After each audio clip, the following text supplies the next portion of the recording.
ಬೆಳಗ್ಗೆ 9 ಗಂಟೆಗೆ ಓಪನ್ ಆದರೆ ಮಧ್ಯಾಹ್ನ 3ಕ್ಕೆ ಕ್ಲೋಸ್ ಆಗುವಂಥದ್ದು.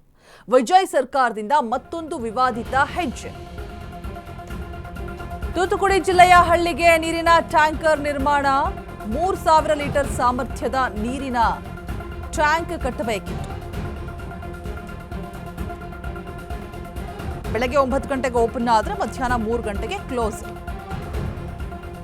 ಸೊ 16.83 ಲಕ್ಷ ಟೆಂಡರ್ ಅನ್ನ ಓಪನ್ ಮಾಡಿರ್ತಾರೆ, 6 ಗಂಟೆಯಲ್ಲೇ ಕ್ಲೋಸ್ ಆಗಿದೆ. ಸ್ಥಳೀಯರು ವಿರೋಧ ಪಕ್ಷದಿಂದ ಭಾರೀ ಆಕ್ರೋಶ ವ್ಯಕ್ತವಾಗ್ತಾ ಇರುವಂಥದ್ದು. ಈ ಒಂದು ನಡೆಗೆ ಭಾರೀ ಆಕ್ರೋಶ ವ್ಯಕ್ತವಾದ ಬೆನ್ನಲ್ಲೇ ಕಂಪ್ಲೀಟ್ ಟೆಂಡರ್ನ ರದ್ದು ಮಾಡಲಾಗಿದೆ.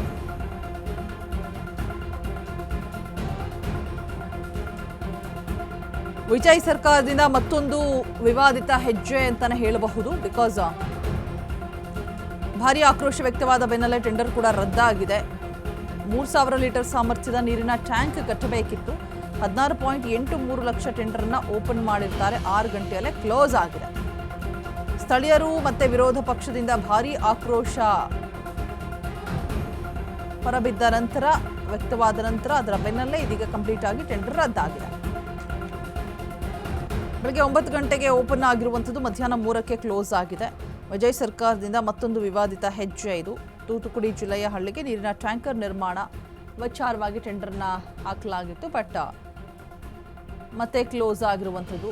ಸ್ಥಳೀಯರು ಮತ್ತೆ ವಿರೋಧ ಪಕ್ಷದವರ ಆಕ್ರೋಶದ ಬೆನ್ನಲ್ಲೇ ಇದೀಗ ಹಿಂಪಡೆಯಲಾಗಿದೆ. ಇನ್ನು ವಿಜಯ್ ಸರ್ಕಾರದ ರೂಲ್ಸ್ ಬ್ರೇಕ್ ನೋಡ್ತಾ ಹೋಗೋದಾದ್ರೆ, ಗುತ್ತಿಗೆದಾರರಿಗೆ ಮೇ 13ರಿಂದಲೇ ಟೆಂಡರ್ ವಿವರ ಸಿಗಬೇಕಿತ್ತು. ಮೇ 18ರಂದು ಬೆಳಗ್ಗೆ 9 ಗಂಟೆಗೆ ಟೆಂಡರ್ ಓಪನ್ ಆಗಿತ್ತು. ಕೇವಲ 6 ಗಂಟೆ ಸಮಯ ನೀಡಿ ಮಧ್ಯಾಹ್ನ 3ಕ್ಕೆ ಟೆಂಡರ್ ಕ್ಲೋಸ್ ಆಗಿದೆ. ಇನ್ನು 3ನೇ ದಿನ ಮಧ್ಯಾಹ್ನ 4 ಗಂಟೆಗೆ ಒಬ್ಬರಿಗೆ ಒಲಿದಂತಹ ಟೆಂಡರ್ ಪ್ರಕ್ರಿಯೆಯಲ್ಲಿ ನಿಯಮ ಉಲ್ಲಂಘಿಸಿದಂತಹ ಆರೋಪಗಳು ಕೂಡ ಕೇಳಿಬರ್ತಾ ಇದೆ. ಅಕ್ರಮ ಎಸಗಿದ ಆರೋಪದ ಮೇಲೆ 2 ಅಧಿಕಾರಿಗಳನ್ನ ಅಮಾನತು ಕೂಡ ಮಾಡಲಾಗ್ತಾ ಇದೆ. ಸೊ ಇದಿಷ್ಟು ಕೂಡ ರೂಲ್ಸ್ ಬ್ರೇಕ್ ಆಗಿರುವಂಥದ್ದು. ವಿಜಯ್ ಸರ್ಕಾರದಲ್ಲಿ ಕಂಪ್ಲೀಟ್ ಆಗಿ ಟೆಂಡರ್ ಕೂಡ ಕ್ಲೋಸ್ ಆಗಿದೆ. ಇದೀಗ ಭಾರೀ ಆಕ್ರೋಶ ವ್ಯಕ್ತವಾದ ಬೆನ್ನಲ್ಲೇ ವಿರೋಧ ಪಕ್ಷದವರಾಗಿರ್ಬೋದು, ಸ್ಥಳೀಯರಾಗಿರ್ಬೋದು, ಆಕ್ರೋಶ ಯಾವಾಗ ರಿಜೆಕ್ಷನ್ ಸ್ಟಾರ್ಟ್ ಆಯಿತು ಸಡನ್ಲಿ ಕ್ಲೋಸ್ ಆಗಿರುವಂಥದ್ದು.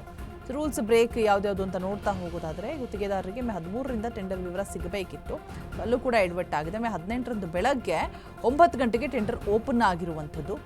ಅದಾದ ಮೇಲೆ 6 ಗಂಟೆ ಸಮಯ ನೀಡಿ ಮಧ್ಯಾಹ್ನ 3ಕ್ಕೆ ಟೆಂಡರ್ನ ಕ್ಲೋಸ್ ಮಾಡಲಾಗಿದೆ. ಮಾರನೇ ದಿನ ಮಧ್ಯಾಹ್ನ 4 ಗಂಟೆಗೆ ಒಬ್ಬರಿಗೆ ಒಲಿದಿದೆ ಟೆಂಡರ್ ಅಷ್ಟೇನೆ. ಸೊ ಟೆಂಡರ್ ಪ್ರಕ್ರಿಯೆಯಲ್ಲಿ ನಿಯಮ ಉಲ್ಲಂಘಿಸಿದಂತಹ ಆರೋಪಗಳು ಕೂಡ ಮತ್ತೊಂದು ಕಡೆ ಕೇಳಿಬರ್ತಾ ಇದೆ.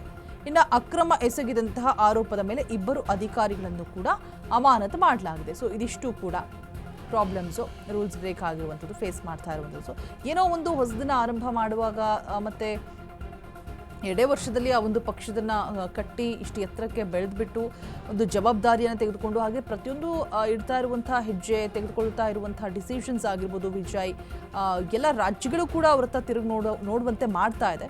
ಕೆಲವೊಂದು ಕಡೆ ಎಡವಟ್ಟುಗಳಾಗತ್ತೆ, ಏನೂ ಮಾಡೋಕ್ಕಾಗಲ್ಲ. ಸಡನ್ ಆಗಿ ಫಸ್ಟ್ ಡಿಸಿಷನ್ ಏನಪ್ಪ ಅಂತ ಹೇಳಿದ್ರೆ, ಕಂಪ್ಲೀಟ್ ಆಗಿ ಅಬೌವ್ 700 ಬಾರ್ಸ್ಗಳನ್ನು ಬಂದ್ ಮಾಡಿದ್ರು.